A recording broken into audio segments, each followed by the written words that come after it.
Good afternoon. I'm a lecturer in mathematics and I teach within the SEEK program at Queens College.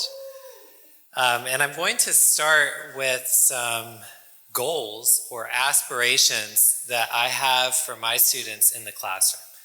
And based on what I've heard today, I think a lot of you share these same goals or aspirations. So I want students to accept responsibility for their learning. Right? I want them to have something that they want to gain or to learn through our time in the classroom. I don't want them to just be there because somebody somewhere decided they need this class in order to graduate from Queens College. I want students to learn from feedback and improve over time. And this goal plays into how I grade my courses, which is not what I'm talking about today. But they should have opportunities to reflect on their learning, to make corrections, and to show improvement or mastery of learning objectives. And finally, I want my students to become self-regulated learners.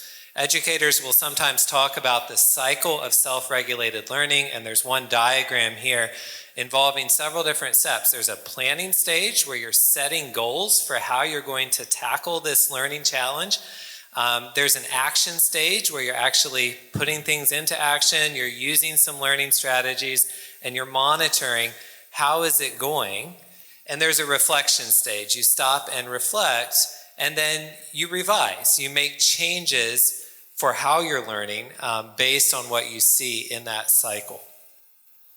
So having said those goals or aspirations, I want to share two specific tools with you that I use in my class to promote this awareness or this reflection, or you might say metacognition, on how students learn. So two specific tools. One of them is called an exam wrapper, and there should be paper copies of that going around the room. That's also in the digital toolkit, which you can access if you registered for the event today. So let's talk a little bit about the exam wrapper. So mathematics, at least my course, is fairly traditional in the sense that I give exams to assess my students, to measure their progress towards learning objectives. But I want them to stop and reflect on those exams and to use them as a time to think about this process of learning in general. How are their strategies working out for them in this mathematics class? And so one way I encourage this is through this exam wrapper. When I grade exams and give them back to my students in class, I will also give them a paper copy of this exam reflection. They're supposed to sit with it in class, to spend some time reviewing their exam, fill it out during class time. I usually have them take a picture of it so that they have a record, and then they hand the hard copy in to me. I collect those. I read through their responses. Sometimes this gives me productive topics for conversation, which is the second tool that I'll share with you in a minute. But I also return the exam wrappers back to students 1 to 2 weeks before they take the next exam. And I say, look, here were your reflections. Here are the commitments that you made the last time you had an assessment like this. How is it going? Are you following through on these things? So some of the questions that you'll see on that exam wrapper that I include are things like, what topics did you do well on? What do you need to review more? How much time did you spend preparing? And specifically, what were the different strategies or methods that you used to prepare for this exam? Did your performance match your preparation? So students often over-evaluate themselves. They think, oh, I've got this, right? I know how to do this. I don't really need to study. And then they come into an exam and their performance doesn't actually reflect what they think their level of preparation was. Finally, what commitments will you make for the next exam?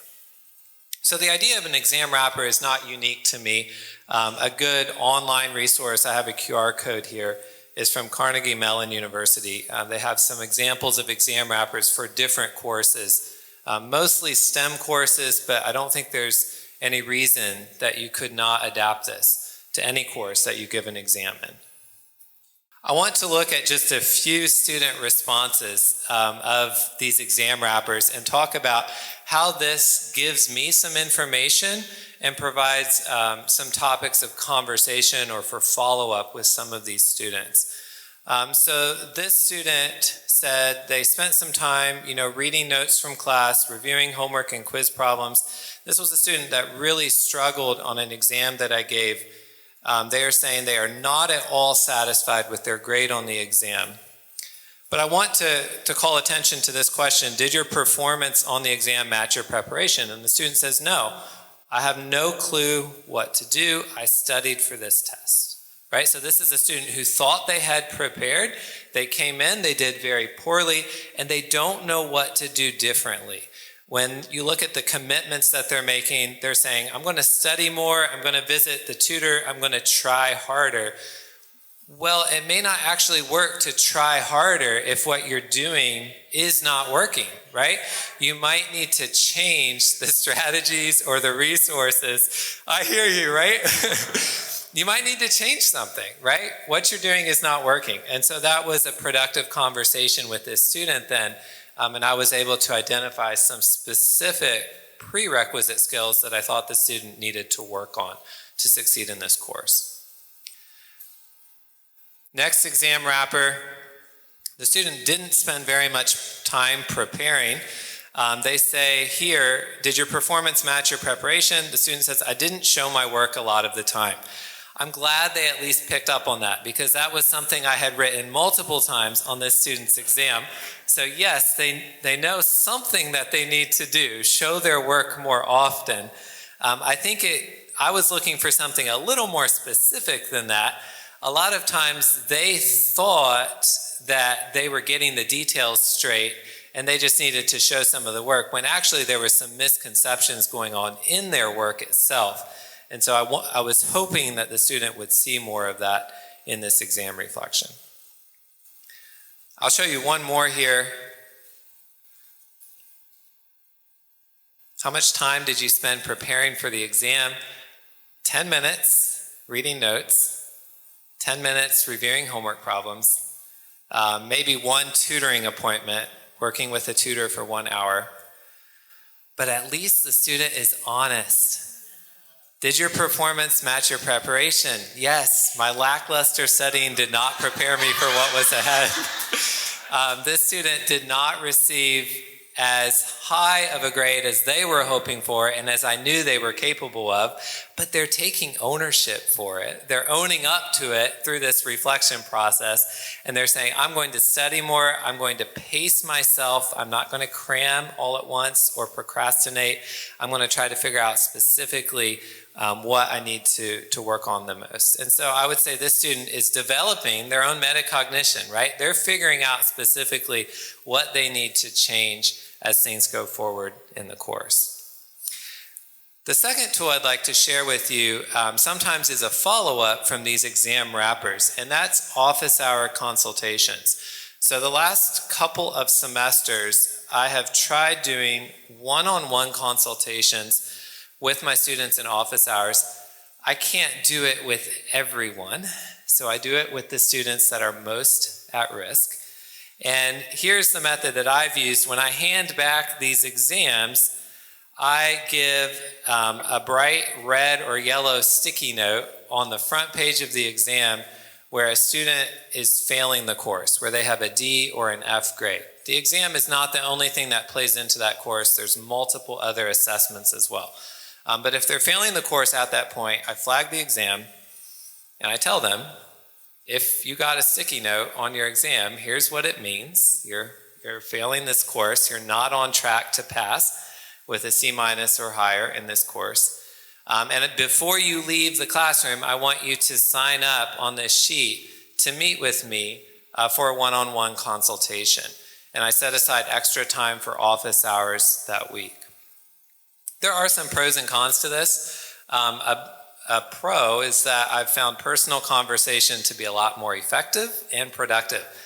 Students do not read their emails anymore, right? And so I can accomplish a lot more through a personal conversation than I can through an email. If students are coming into my office for that conversation, then at least they know where my office is, and they learn information from that conversation about how to get resources for help. I often discover additional factors through these conversations that are impacting my students' ability to learn. So I might learn that a student is working 40 hours a week, right, and caring for a younger sibling in their off time. I might learn about a learning disability that is impacting my students. I learned from a couple of students in the last year that they never actually took Algebra 1 in high school. They received a waiver from their school because it was COVID years. They were placed into Algebra 2, which they failed. And I hear that and I'm thinking, oh, no wonder you are struggling in my college algebra course. There are some prerequisite skills that are missing, and we need to find ways that we can work on those skills. So I often learn more through these conversations that didn't come out just through me looking at an exam score, right? And it's helpful for me. Maybe some cons, it's time consuming. It takes a lot of effort. And it's heavy sometimes. It's difficult to have some of these conversations with students. Students have not told me this, but I could conceive of this being a con. Students may feel singled out sometimes, like they're in trouble. I hear that concern, but I also am pretty committed not to let a student quietly fail my course. If they're going to fail the course, I want them to be informed of that early on. I want them to know what they can do differently in order to succeed. And so it may be difficult and uncomfortable at times for me and for the student, but I think it's worthwhile. So a few of the questions that we might talk about in this consultation time are things like this. Do you know what your grade is in this class? I post all of my grades on Brightspace, and I am surprised that many of my students have no idea that they can look up their grade and see how they're doing in the course. And so I've learned the first thing I need to do when they come into my class or into my office for this consultation is ask them to pull up their grade on Brightspace right in front of me. And we talk through some of the particulars of that. We might talk about, are you giving your best effort to this class? If not, what's getting in the way? And sometimes that's where I learn about other commitments that the student has or other things that are impacting their ability to learn. What is your study plan? How is it working out for you? What do you need to do differently? This is also a time when I try to connect the student with resources that are available for them, but it's a matter of them taking the initiative to use these resources. Connecting them with a tutor. Sometimes I'll have them sign up for tutoring through the SEEK program right in front of me while we're having the conversation. Don't wait until you walk out the door because you're not going to do it, but be ready to get in touch with those resources right as part of this conversation. Coming to office hours, right? Maybe there's online resources that they can use. That's a big part of this conversation as well. So I invite you to take these two tools, to run with them, make them better, improve them, and hopefully we see growth in our students and their ability to reflect on their own learning and take responsibility for it as well. Thank you.